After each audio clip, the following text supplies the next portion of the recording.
at the Golden One Center. But James, I thought there was more good than bad, especially since really you're only looking at the first half of that game, and the Kings did win the first half thanks to a 41-point second quarter.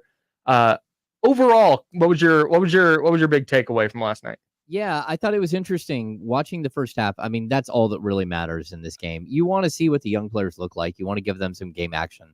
But I would caution people to remember that the Golden State Warriors have already played a preseason game. And that might not seem like it matters, but this early in camp, it does matter.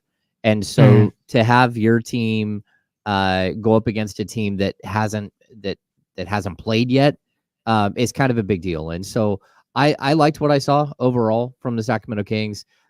Anytime you give up 28 3-pointers, there's clearly something wrong that you have to fix.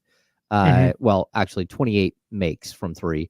The Golden State Warriors, if that was a regular season game, the storied Warriors with some of the greatest shooters, probably the two best shooters we've ever seen in the history of the NBA, their franchise record was 27, and they hit 28 in a preseason game.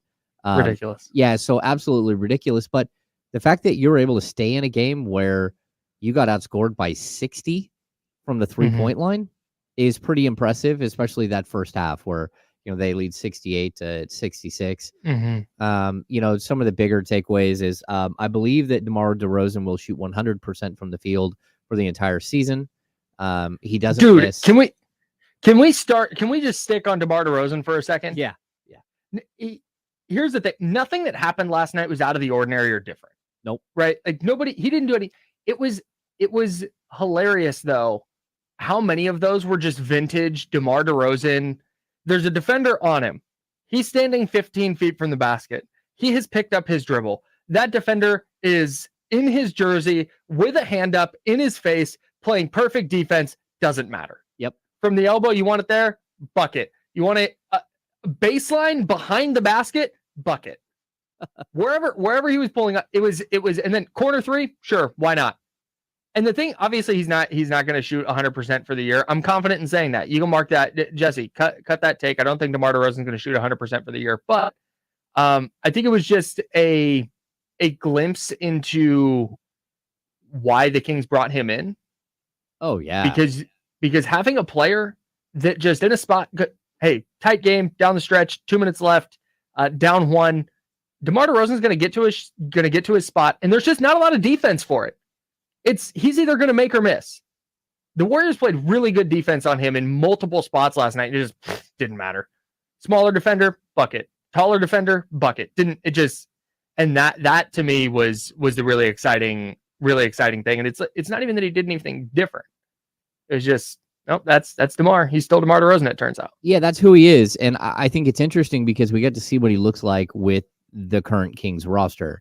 And while we're still missing some pieces here, you're watching what this will look like, where you cannot double team DeMar DeRozan. And look, what did he have? 1 assist and no rebounds. We just saw just the offensive version. This is just like, hey, roll the ball out there. We're not calling any play sets. We're going to run base offense, and whatever you feel like the defense is giving you, just go for it.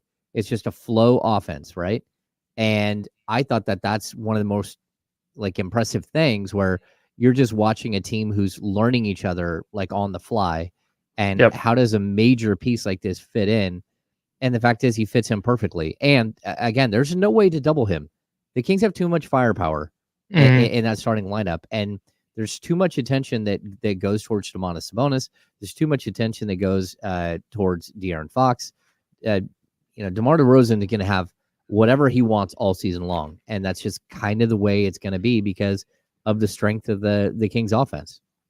I want to get to Domas too, but it felt to me like De'Aaron last night was, and we talked about this yesterday, how what we might see in the preseason opener, or maybe throughout the preseason, is going to be really DeMar centric. And I think the shot distribution was really good last night.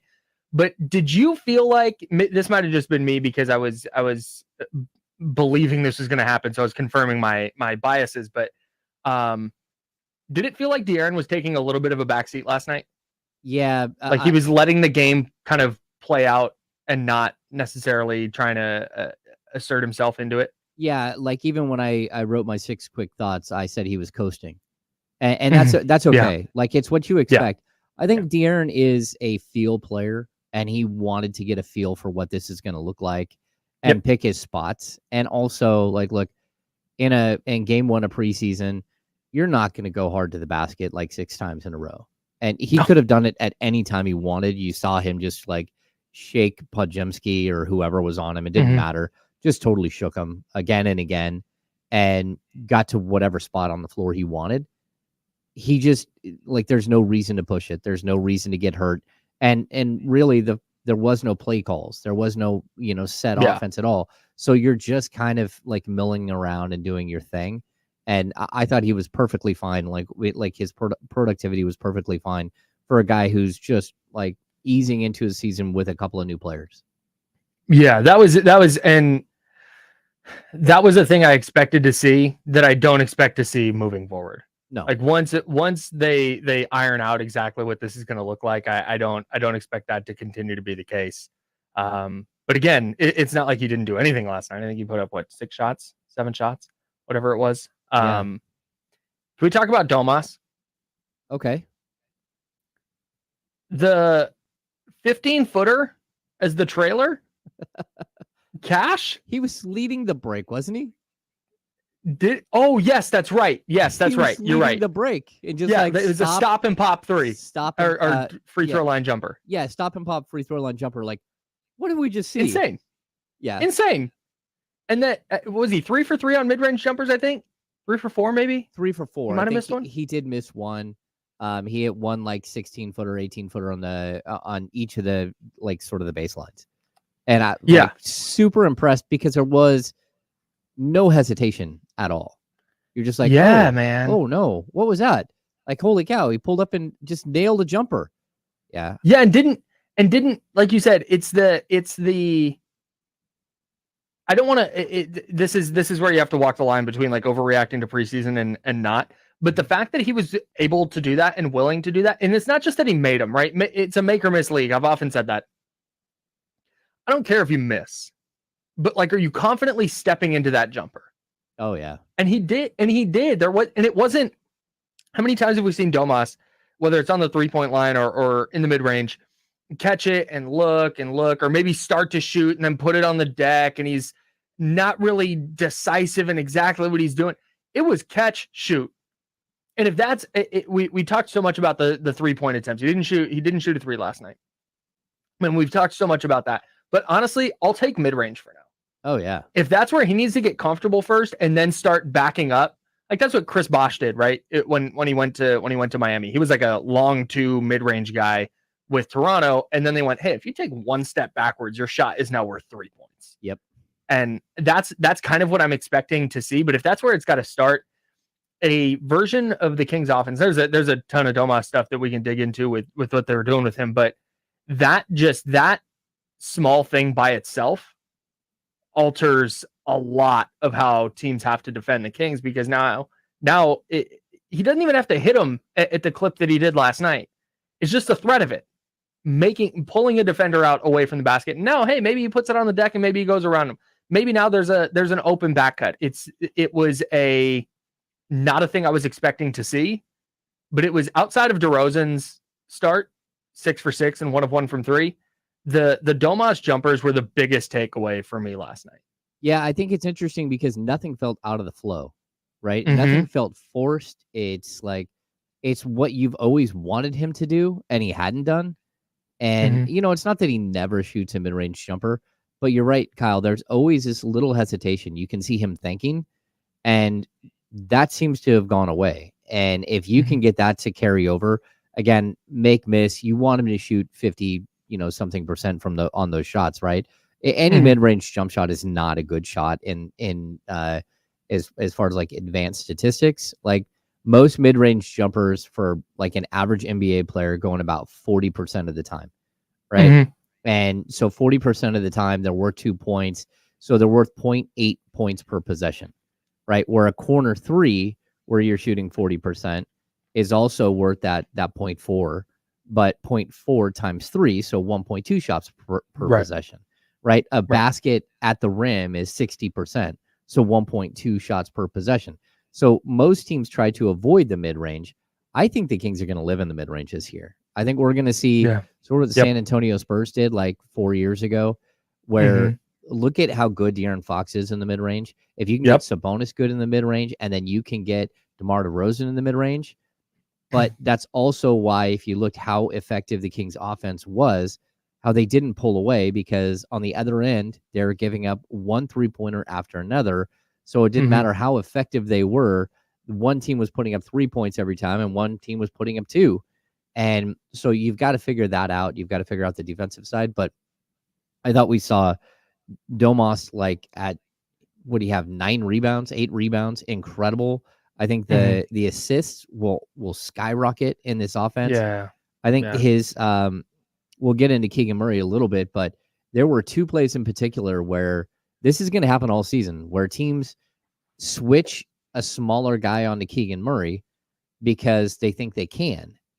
Because, like, look, what's he going to do? He's going to shoot a 3-pointer most of the time. And then Keegan just like took the bigger man, the smaller guy, right to the basket. Domas threw the ball up and over the top, and Keegan Murray caught and finished at the rim twice. It's like, if that's a new wrinkle that they haven't been able to show before, and you have the center who can make that pass, which most teams don't. It just, again, all of the ways in which Keegan Murray can be effective without like having to be some ridiculous go hunt for shots type guy. Like there are a lot of ways in which you can be really, really effective. And the other guy who I found using the Domas sort of ability to pass was Jalen McDaniels. He missed all of his shots, but Domas kept finding him for these crazy backdoor cuts and stuff. And again, it's a variant on what you're seeing from Keegan Murray. Like Keegan Murray's going down the middle of the lane, catching the ball, going up. I thought that McDaniels moved really well without the ball. He just didn't finish around the rim, and like he just couldn't. I think he finished 1 for 7 from the field. Wasn't great. I'm worried about our guy Jalen. Yeah, I mean, I'm a little concerned. Someone went out and cloned Mo Harkless and put him in a Kings jersey, and you're like, hey, is that Mo Harkless?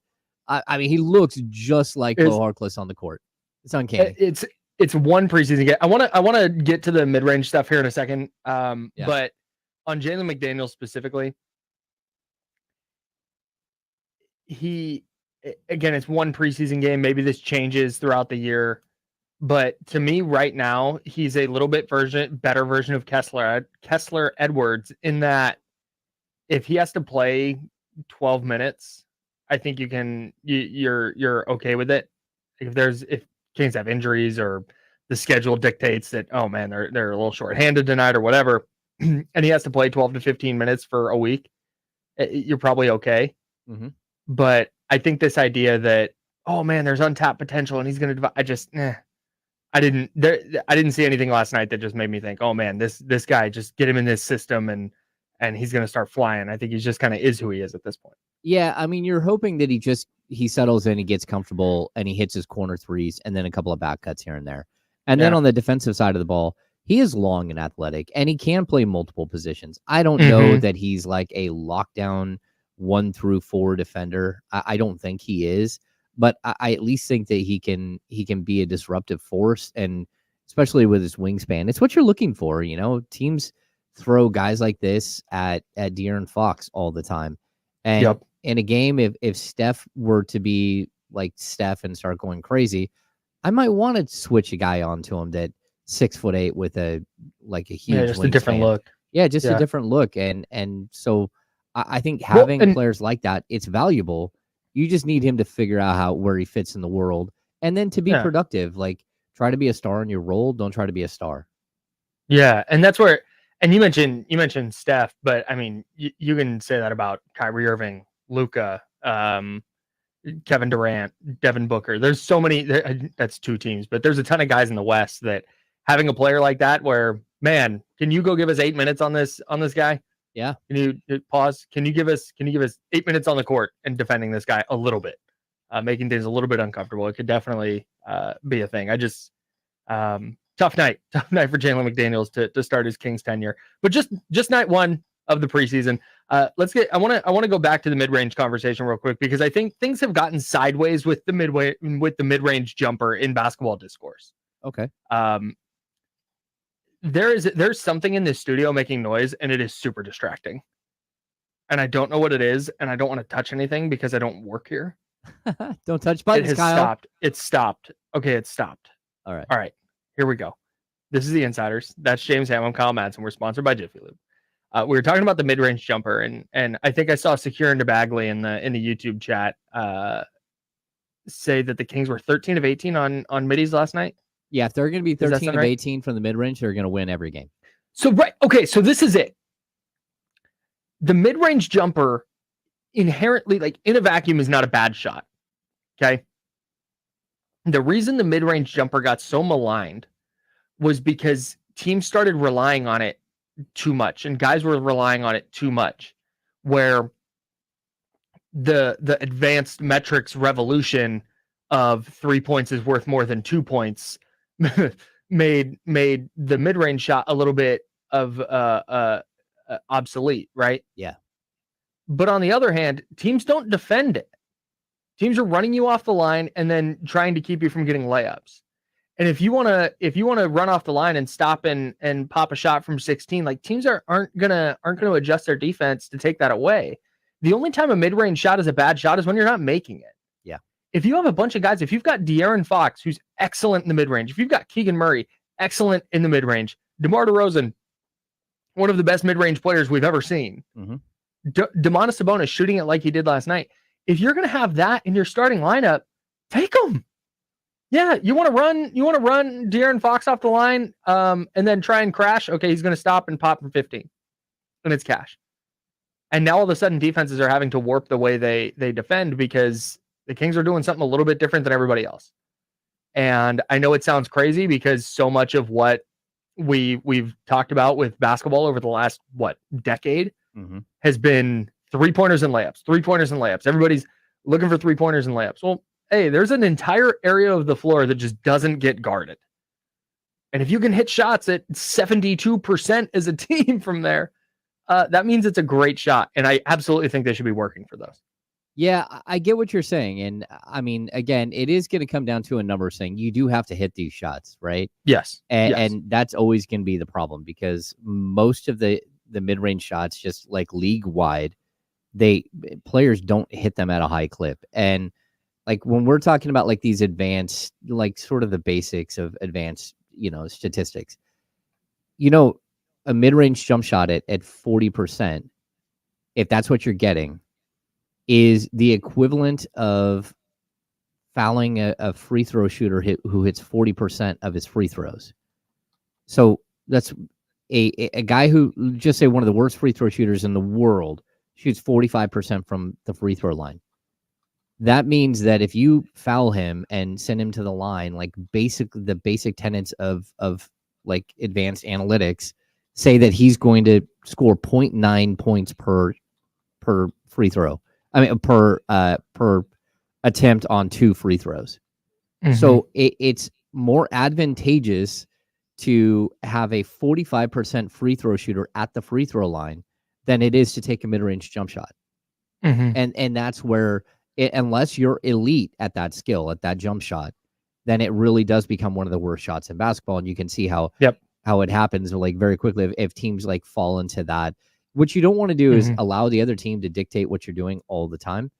1,000%. Yeah. So there's going to come a point where you have to be the one who's dictating what exactly is going to happen, and not be like forced to take shots that you're not comfortable with. But I'll tell you, like, let's see, the last season stat. No, the 2022-23 season, De'Aaron Fox from 3 to 10 feet shot 55.3% from the field. And from 10 to 16 feet, he shot 49.8. Those are elite numbers for NBA players. And so if you can live in that range with 2 or 3 great shooters, that's fine.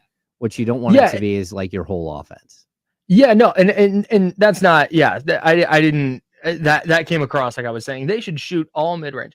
No, their offense is gonna be their offense. It's gonna be the drive and kick, the spray threes. They're gonna do all that jazz. It's gonna be the dribble handoff. But I think if Keon Ellis drives and kicks it out to Domas, who's standing there 16 feet from the basket with nobody on him, I'd just take that. Take the shot, man. If De'Aaron breaks his defender down and there's a center sagging in the lane waiting to contest his shot, yeah, pull up from 15. Mm-hmm.